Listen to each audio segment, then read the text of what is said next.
Hello and welcome to episode 36 of the Thursday Night Grind. My name is Matt, and every Thursday night I go onto YouTube and I sharpen something on the bench at the American Edge, which is my sharpening side business in New Hampshire. Today is September 3rd of 2020, doing episode 36, which is just cool to me when numbers work out like that.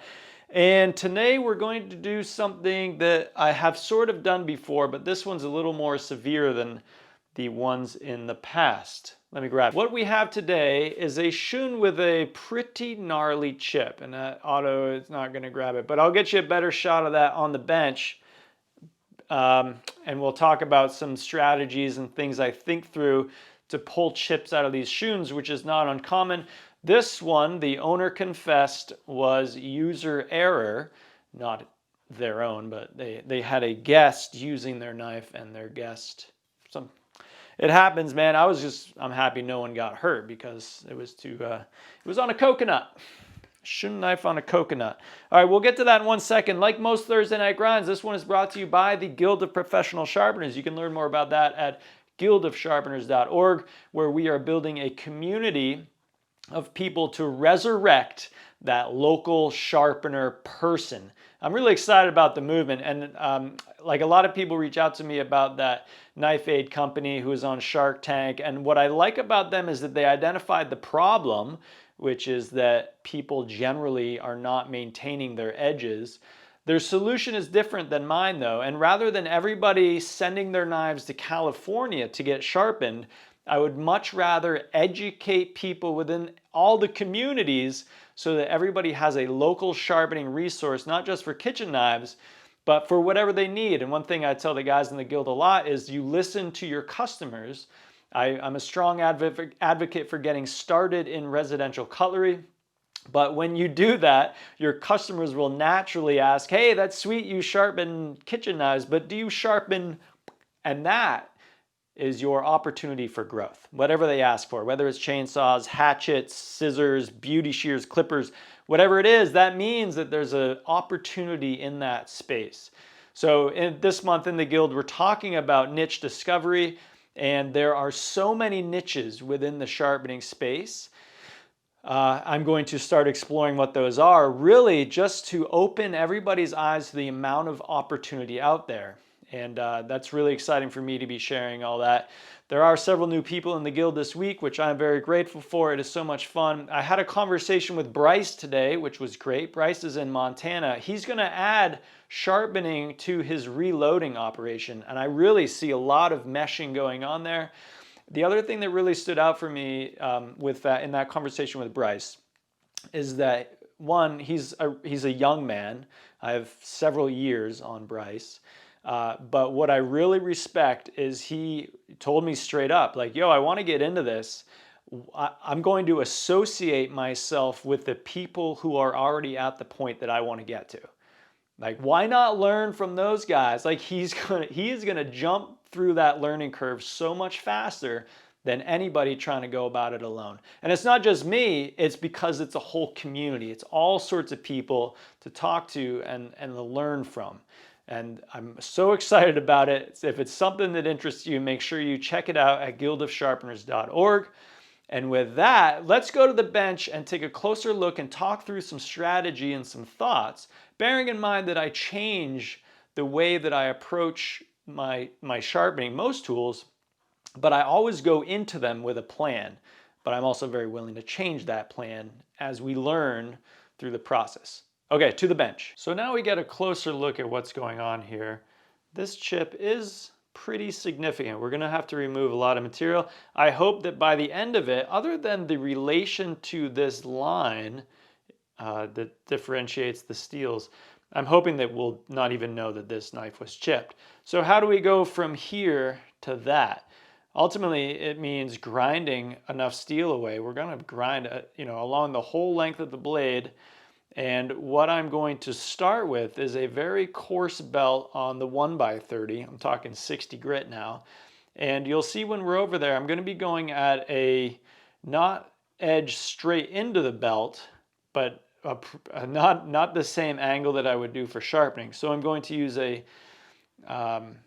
call it a steep, very steep angle. That's the plan anyway, to get material off. And then as we get it so that the chip is gone and we have a straight edge, we will then cut the bevel on it. One thing I'm going to keep an eye on is that coarse belt on this steel could be problematic. I will absolutely not be going against the platen. I will be doing this very lightly on the slack belt. And sometimes that coarse belt also pulls material off, so I'll be wearing my eye protection to make sure nothing flies off the belt at me. If it seems that the belt is causing as much damage as I'm trying to get through, then I will remove that belt and go to a finer belt. But one thing we learned, both through experience and in that phone call that I had with the interview rather, is that the more work we can do on a coarse belt, the better off we'll be. We get there faster, we don't put a lot of heat into the blade, and then we get to where we need to be and we use the finer belts to refine the edge. So that's the approach I'm going to try on this. And without any further thoughts, let's go try this out. So now we have our 60 grit belt on. Again, this is the platen here. I'll not be grinding against that for fear of making things worse. I'll be doing a relatively steep, this is what I mean by steep. So I'm not going straight in, but I'm just doing a very steep angle here against the slack belt. We'll take a few passes on each side, very light. One thing I want to do is try to make sure that I match this contour to the blade. So I want to do nice even strokes down the whole blade, pulling the same amount off each time. I might do a few passes on one side because it doesn't matter much. I'm just getting material off. But without any further ado, let's just give it a go.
Okay, so a couple of things stood out while I was doing that. First off is, just to take a look at it, like it was kind of hard to get there was a spot where the profile wasn't coming through right. But I mean, right now I think that looks pretty clean. What was happening is, this is where the chip was. It was grinding material away there quicker, so I was dishing out my edge right there. So I had to concentrate carefully over here and a little bit over here and still blend that into this line. I think that line looks okay. You can be the judge of that, but it does speak to a little bit of, I don't know, skill, I guess, right? Like, it would be not too hard to botch that up. Then you might have seen, or I'll try to include some parts there where I was building the bevel. I was cutting that bevel with that coarse belt, that 60 grit belt, and I will now swap that belt out to put on a 120, and then after the 120, I will refine it on the Sharp system. But you can see that's a built bevel. Took a little bit of time. Again, there's a spot right here where I had to grind away a bit more. I was also keeping an eye on the bevel width on both sides. If the width is the same, then the apex is centered. You can also check right here at the bolster to see if they're pushing your bevel to one face or the other. And then lastly, and you might even, this camera is pretty good. You might be able to see it in there. It was on one of these sides, there is a stress crack still there. So then there's a judgment call. Do I grind all the way past that stress crack, or how far, right? Like how far do we go into the blade? And I made a judgment call that this was as far as I think I need to go, but I will also tell the owner when I return it that there is a residual stress crack in there, so that this knife should not be stressed real hard in that area. I would leave it to the softer veg if it were mine, meaning use it for softer vegetables and no more coconuts. But really what I mean is like maybe not the squash and the watermelon, stuff like that, but the more tender veg. Okay, so now the next step is to swap the belt and just get a little bit of a cleaner bevel on here. So I'm going to do that.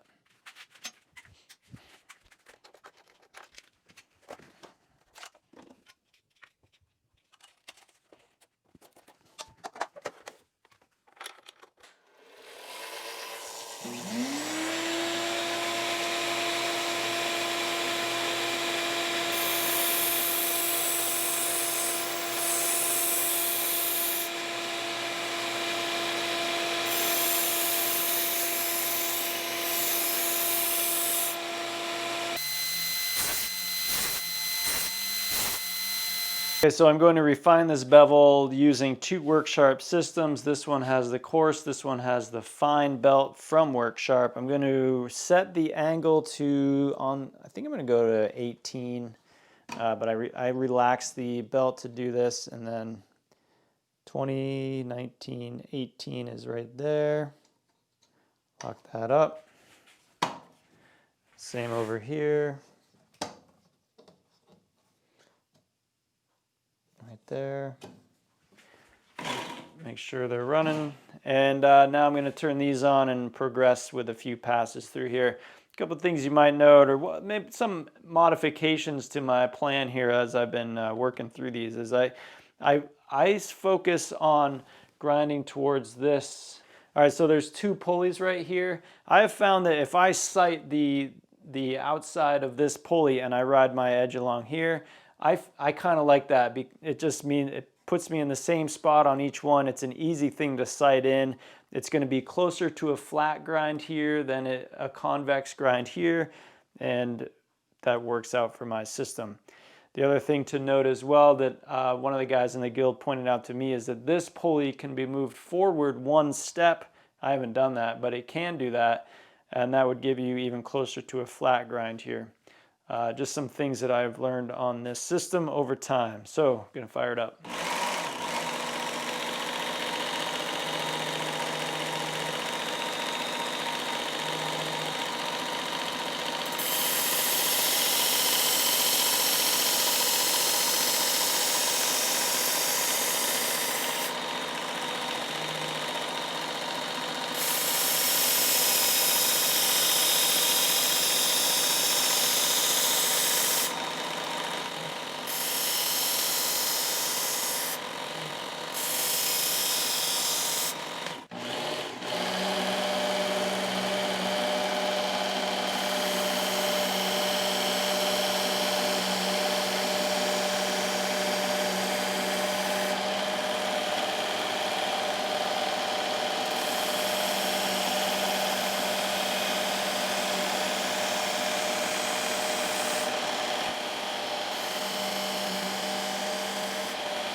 Some of the other guys in the guild who have been exploring this WorkSharp combination system with me have been doing the final work on a flat strop, which I like. But what I've seen coming off of that fine belt is there are still a few flakes left. So I like to finish it, because I have it, on the strop on the Tormek.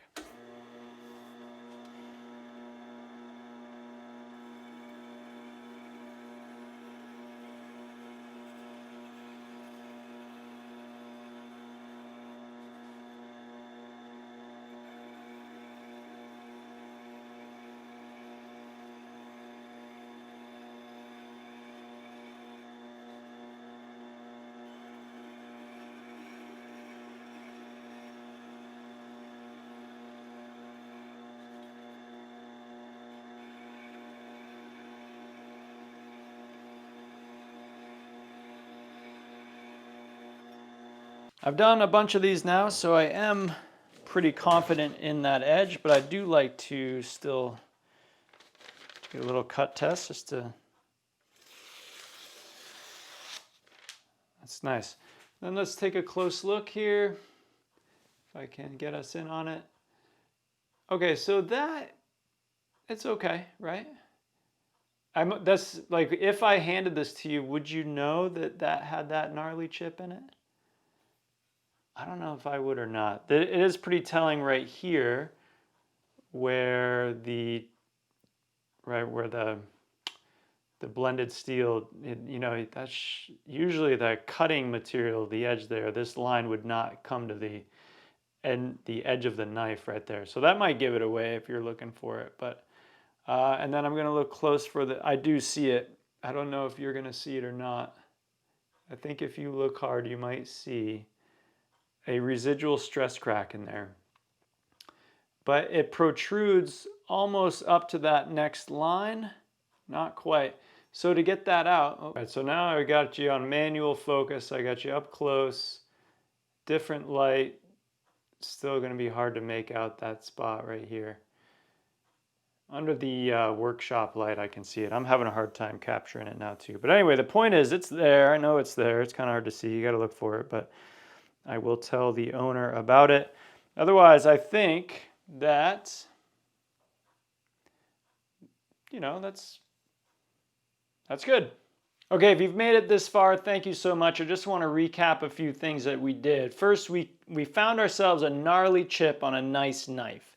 We had to assess how we're going to get that chip out. We went to a coarse belt on the 1x30 and we took steep angled light passes until we got past it. That worked out good. You might have seen me touching the blade a few times and it never heated up with that belt, which is why I really like it. I would just not lean into such a coarse belt. So that worked out as I planned, which was good. After we got the chip out, we refined the bevel on the 1x30 with a 120 grit belt. And then I took it over to the work sharp at 18 degrees with the coarse and then the fine belt. And then we finished it on the leather wheel on the Tormek. I think that if you are considering this as a business, you might like to know that that was a $22 job.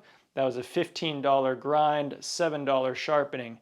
And this knife, to get this knife back in action in the kitchen is worth $22 in my opinion. And I shared that with the customer and they agreed, which is why they brought it by. There aren't many local places that are going to do work like that. I don't know any other than me. So I'm just saying there's probably a ton of opportunity for people who have this beautiful knife and it's otherwise garbage if it can't be restored. So there's another awesome niche to add to your sharpening shop. If you're interested, make sure you check us out. Come join us at theguildofsharpeners.org. It's an awesome community. There's a course inside to teach you everything from the very foundations up through managing a business. So without further ado, I will see you next week. Make sure you do all the things you're supposed to do to help me out because it helps me out and it costs you nothing. That means you hit the subscribe and the bell and the thumbs up, leave a comment, just say hi, like what's up dude, thanks for that. I would appreciate that because it all helps in some weird way. So thanks so much. I'll see you next week.